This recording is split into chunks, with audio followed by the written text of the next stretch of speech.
लटकती तोंद को कम करने के लिए रोजाना करें ये योगा आसन। पेट की चर्बी यानी बेली फैट आपके पूरे लुक को खराब कर देती है। इसके साथ ही सेहत के लिए भी नुकसानदायक होती है। लोग पेट की चर्बी कम करने के लिए तरह तरह के उपाय करते हैं। डाइटिंग से लेकर जिम में पसीना बहाने तक कई तरह के उपायों को अपनाकर अक्सर लोग पेट की चर्बी को कम करने का प्रयास करते हैं। लेकिन यह प्रक्रिया इतनी आसान नहीं होती। ऐसे में लोग वह उपाय तलाशते हैं जिसमें अधिक मेहनत किए बिना जल्दी बेली फैट को कम किया जा सके, साथ ही सेहत पर कोई बुरा प्रभाव ना पड़े। इसके लिए योगा अभ्यास बेहतर विकल्प है। स्वास्थ्य विशेषज्ञों के मुताबिक कुछ आसन और खास योगासन के नियमित अभ्यास से बेली फैट की समस्या से निजात पाया जा सकता है। इन योगासनों को करने से पेट की चर्बी तो कम होती है, साथ ही कब्ज, सूजन, आपच जैसी पेट संबंधी समस्या भी दूर होती हैं। अभ्यास 1, रज्जु कर्ण आसन करने की विधि। जमीन पर बैठ जाएं, पैरों को सीधा एवं एक साथ रखें, आंखें खुली रखें। कल्पना करें कि शरीर के सामने एक रस्सी लटक रही है।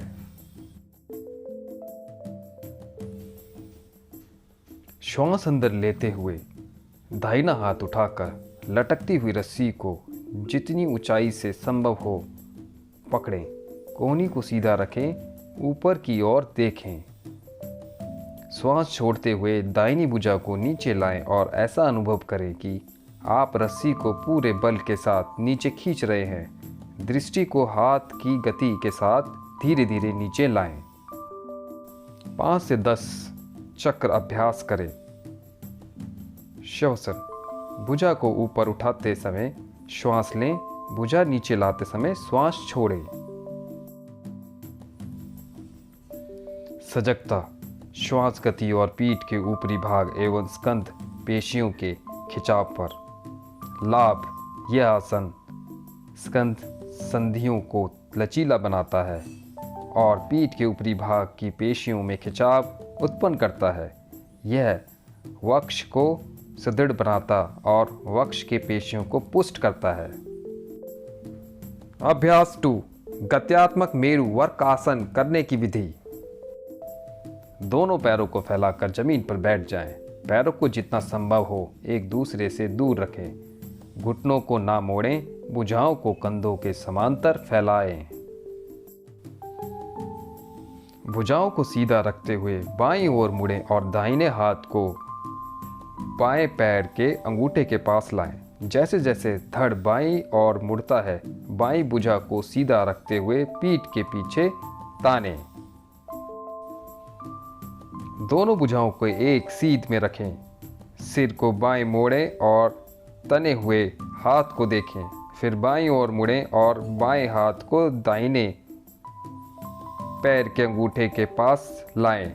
दाहिनी भुजा को सीधा रखते हुए पीठ के पीछे तानें।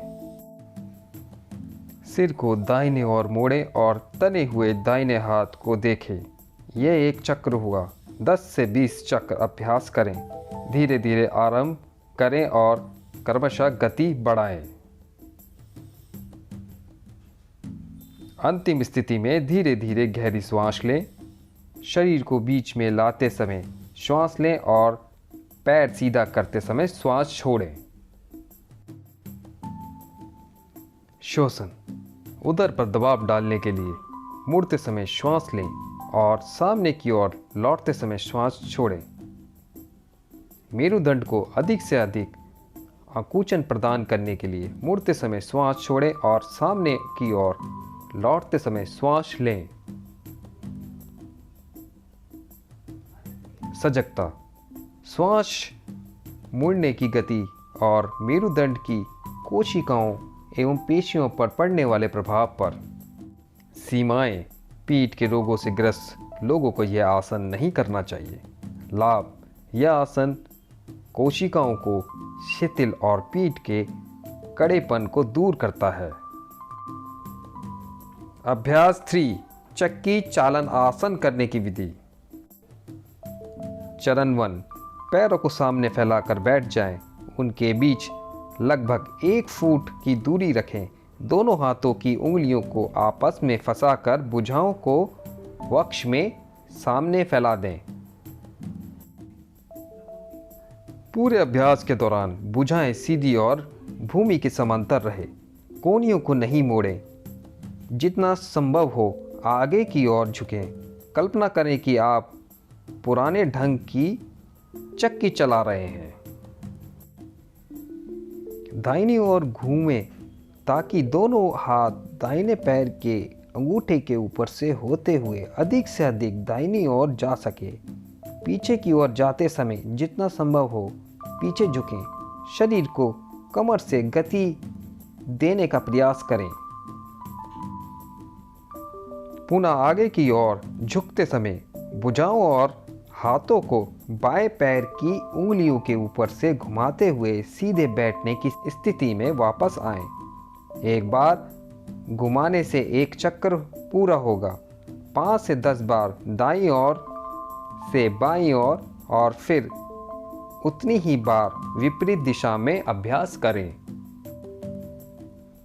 चरण 2, पहले चरण की तरह पैरों को सीधा रखते हुए उन्हें एक दूसरे से अधिक दूर रखें।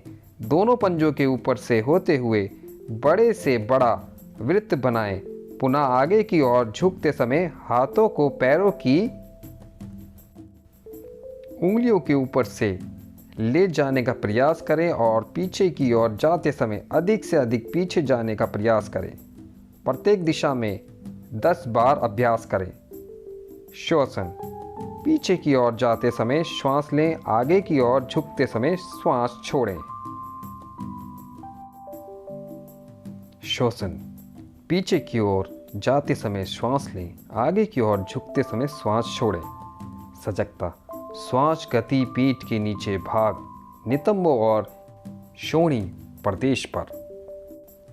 लाभ, यह आसन तंत्रिकाओं, श्रेणियों, आगे की ओर उदर की मालिश के लिए उत्तम है। मानसिक धर्म के चक्र को नियमित करने में यह एक बड़ा उपयोगी है। गर्भाधान के प्रथम 3 महीने में यह आसन किया जा सकता है। प्रसव के बाद स्वास्थ्य लाभ के लिए भी यह उत्तम आसन है। अभ्यास 4, नौका संचालन आसन करने की विधि। चरण 1, पैरों को सामने की ओर सीधा फैलाकर बैठ जाएं। नाव चलाने की क्रिया की कल्पना करें।